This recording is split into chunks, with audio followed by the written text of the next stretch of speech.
Munduko kontsumoa eta ekoizpena ingurumen naturalaren eta baliabideen erabileraren mende daude, eta honek ondorio suntsitzaileak izaten jarraitzen du planetan.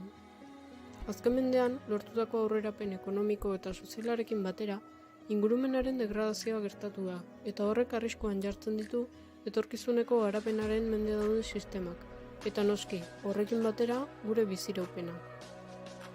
Egoera larri hau hobetzeko, informatika munduarekin lotutako hainbat ekintza egin ditzakegu. Ordenagailua ez badugu erabili behar, nahiz eta denbora tarte baterako izan, esekita utzi beharrean, hobe da itzaltzea. Lapurra ere erabiltzen ez dugunean, botoitik itzaltzeaz gogoratzea komenia, eta argia itzaltzea ere ezinbestekoa da. Horretaz gain, funtzionatzen ez duten edo erabilgarriak ez diren ordenagailu edo bestelako gailu elektronikoak bota nahi baditugu, garrantzitsua da garbigunera eramatea. Askotan ez jakintasuna dela eta ez baitire birziklatzen horrelako gauza. Hauek izan dira gure aholku batzuk. Nahiz eta pauso txikiak diruditen, denok beteko bagenitu ingurumenaren egoerak hobera egingo luke. Beraz, zaindu dezagun mundua denon artean.